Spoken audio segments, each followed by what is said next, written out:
Suasana malam terasa dingin ketika aku mencium bau aneh mirip bau bangkai atau mungkin mayat.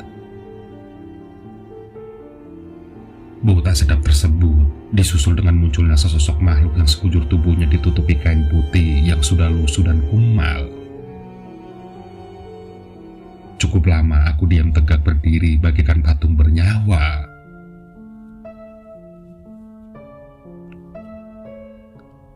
Peristiwa yang menyeramkan itu terjadi beberapa tahun yang lalu dan sempat membuat diriku trauma. Oh ya, namaku Alwin Effendi. Sekitar tahun 2007, aku masih kuliah di sebuah perguruan tinggi di kota Medan, Sumatera Utara. Dan ketika liburan panjang, aku sering menyempatkan diri pulang kampung alias mudik ke desa Belani Rawas, kecamatan Rawas Hilir, Kabupaten Musi Rawas, Sumatera Selatan. Desa itu merupakan desa tertua yang pada dataran rendahnya mengalir sungai Rawas Hilir. Di sanalah orang tuaku tinggal dan membesarkanku. Seperti diketahui, wilayah sekitarnya dipercaya merupakan wilayah kekuasaan Kerajaan Sriwijaya sekitar abad ke-7, dan di tempat itu masih bisa ditemukan situs-situs peninggalan sejarah masa lampau. Ayahku yang bekerja sebagai petani di desa itu pernah menemukan sisa-sisa peninggalan sejarah berupa barang-barang pecah belah, keramik, dan lain-lain ketika bekerja di sawah.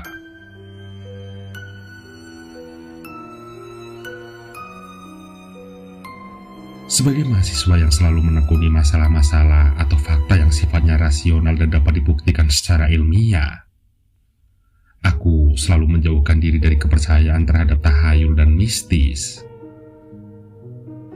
Singkatnya, aku tidak pernah percaya atas keberadaan setan, hantu, atau makhluk-makhluk halus dan sejenisnya.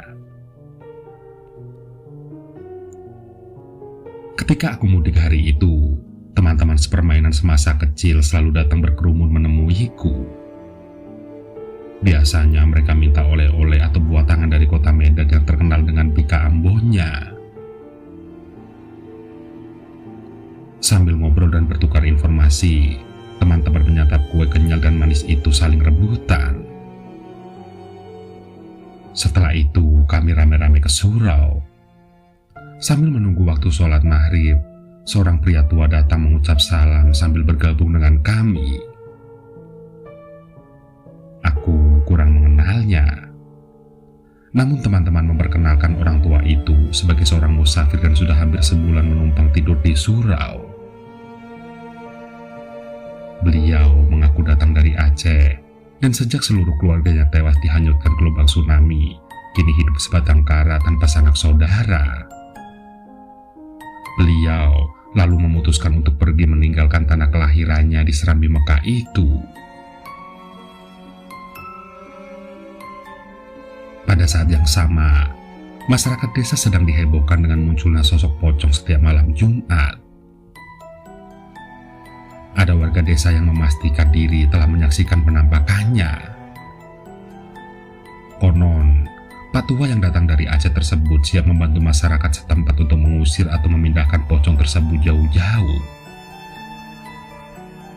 Namun sejauh ini, usaha beliau belum membuahkan hasil. Karena si pocong masih sering menampakkan diri, terutama pada malam Jumat saat mulai malam larut. Mendengar hal itu, aku hanya bisa terpana dan mewarnai wajah dengan senyum sinis. Sambil geleng-geleng kepala pelan, aku kemudian iseng bertanya. Pertanyaan itu khusus kuarahkan kepada Pak Tua yang serius bercerita. Pocong? Apa sesungguhnya pocong itu, Pak Tua? Apa dia sejenis hewan langka atau makhluk ciptaan Tuhan juga? Tanyaku. Kini giliran Pak Tua yang tersenyum sinis, bahkan terkesan mengejek. Solehudin, salah seorang temanku, menatap wajahku lurus-lurus. Alwin, ujarnya pelan. kami tahu kamu sosok seorang mahasiswa yang selama ini tidak pernah percaya tentang keberadaan setan dan sekalian yang namanya hantu belang. Tapi pada kesempatan ini, kami minta harus percaya setelah menyaksikannya sendiri dengan mata kepalamu. Oh ya? Wujudnya saja aku belum tahu. Bagaimana bisa menyaksikannya? Ujarku dengan nada mengejek. Jadi begini nak, pocong itu sekujur tubuhnya ditutupi kain kafan putih. Yang bisa kelihatan hanya wajahnya saja. Kira-kira demikian yang bisa digambarkan tentang wujud pocong. Kalau kamu berminat ingin membuktikan keberadaannya, kebetulan malam ini Jumat Kliwon. Si pocong biasanya sering melintas sungai dekat kuburan di pinggir desa kita ini. Tunggu saja dia di sana. Itu pun kalau kamu nekat dan berani. Aku mendehem. Siapa takut? Tapi dengan syarat bahwa di antara kalian yang paling penakut agar memantau keadaanku dari jarak agak jauh. Setuju? Sebenarnya di antara teman-temanmu ini tidak ada yang berani bertemu pocong. Potong Pak Tua mengingatkanku. Sejenak teman-teman saling tukar pandang satu sama lain. Setelah agak lama hening, Salehudin kemudian ngerocos. Baiklah, aku bersedia memenuhi syaratmu itu. Sekalian ingin membuktikan kamu memang melakukannya. Tidak lama setelah itu, sehabis sholat maghrib berjamaah di surau tersebut, kami segera bubar dan pulang ke rumah masing-masing. Dalam perjalanan ke rumah orang tuaku, aku kemudian merencanakan sesuatu untuk membuktikan bahwa yang namanya pocong hanya fenomena fiktif dan khayalan ilusi semata, serta khayalan orang-orang penakut dan pecundang. Lagi pula mustahil di era modern seperti ini masih ada orang-orang yang percaya hal-hal yang begituan. Diam-diam, kulipat spray putih ranjang tidurku lalu kumasukkan ke dalam tas plastik kantongan hitam. Ketika jam dinding berbunyi 11 kali, aku segera melangkah keluar rumah. Malam ini, aku ingin membesarkan hati teman-teman bahwa aku sosok yang selalu menepati janji, ingin membuktikan bahwa aku memang selalu berpikir rasional, dan aku bahkan ingin menakut-nakuti siapa saja yang kutemui karena aku yang menyamar sebagai pocong. Begitu berada di lokasi lintasan si pocong, aku segera menyelinap di balik ketinggian semak belukar dan ilalang dekat tepian sungai. Kemudian menyelimuti sekujur tubuh dengan spray putih sedemikian rupa. Kusungkupkan ke kepala menutupi wajah. Tidak lupa membuat 2 lubang untuk tempat mata agar bisa melihat keluar.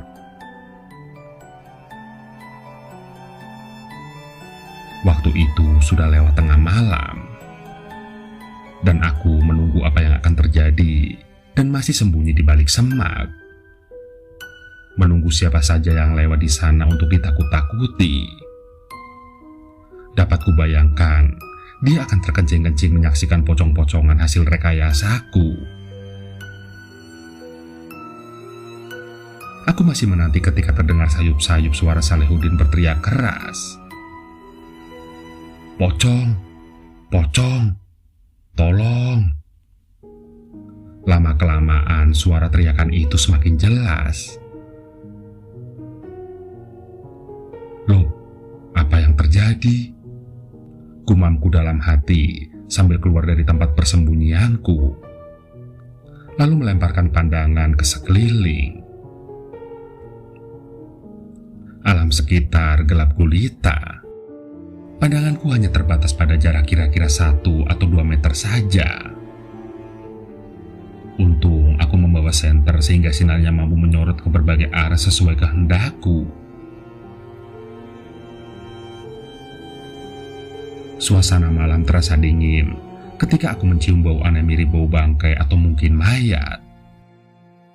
Bau tak sedap tersebut disusul dengan munculnya sesosok makhluk yang sekujur tubuhnya ditutupi kain putih yang sudah lusuh dan kumal. Cukup lama aku diam tegak berdiri bagaikan patung bernyawa, ingin memastikan diriku tidak bermimpi atau bahkan berhalusinasi. Kalau ini nyata, ketidakpercayaanku pada keberadaan makhluk gaib kini harus kupertimbangkan kembali. Ternyata apa yang dinamakan pocong tersebut memang ada. Tapi bagaimana mengadakan kajiannya secara ilmiah? Sungguh akan menjadi pekerjaan yang sulit untuk dikerjakan. Saat itu kami hanya saling pandang. Si pocong menyeringai, menatap tajam ke arahku dalam jarak kira-kira 3 atau 4 meter di depan. Si pocong tidak mendekat atau berbuat sesuatu. Atau mungkin dia menduga sedang berhadapan dengan komunitas pocong juga. Karena spray putih yang menyelimuti tubuhku saat itu masih utuh. Setelah aku perhatikan lebih teliti, pelan tapi pasti dari mulut, lubang hidung, dan matanya bermunculan cacing-cacing tanah, belatung, dan beberapa jenis ulat-ulat lainnya. Ingin rasanya aku teriak minta tolong. Tapi anehnya, temanku Salehudin tidak terdengar lagi suaranya. Apalagi setelah merasakan cacing-cacing tanah, belatung, dan serangga lainnya itu berhamburan ke arah wajahku yang masih tertutup spray. Entah bagaimana awalnya, hewan menjijikan itu semakin banyak dan memasuki rongga dan lubang di tubuh. Selain merasa jijik dan geli, setiap kusingkirkan datang lebih banyak lagi. Kulit terasa seperti dicubit-cubit ketika mereka ingin masuk lebih jauh memasuki tubuh. Itu membuat suara minta tolong dariku tidak pernah keluar. Sampai tiba-tiba, si pocong yang kupastikan berkelamin perempuan itu memperdengarkan suara tawa yang cukup spesifik. Nadanya serak-serak basah dan melengking. Setelah itu aku tidak sadarkan diri. Singkat cerita, aku terbangun di sebuah rumah sakit di ruang gawat darurat. Anda telah mengalami keadaan koma selama 5 hari, kata dokter yang merawatku ketika aku dilihatnya kebingungan. Untung Anda diselamatkan oleh seorang pria tua yang kebetulan berada di lokasi itu. Pak tua, gumamku dalam hati. Artinya, beliau tidak membiarkan aku sendiri saat itu. Lalu di mana beliau, Dok? Tanyaku kemudian karena didorong keinginan untuk mengucapkan terima kasih. Pak tua itu telah dikuburkan kemarin karena ada ular dan cacing yang sempat masuk ke dalam tubuhnya dan berkembang biak di dalamnya. Mendengar kabar itu, aku benar-benar shock berat. Lalu mendoakan semoga arwahnya mendapat tempat di sisinya. Dan ketika kembali kuliah di Medan, aku merasa malu untuk menceritakan apa yang telah kualami di kampung. Rekan-rekan sekampus ada yang menganggapku mendongeng atau ingin mencari sensasi karena telah hampir dipecundangi oleh pocong. Dan sejak saat itu juga, aku sering trauma jika harus melayat ke orang yang meninggal. Meski yang meninggal dunia teman dekat atau tetangga.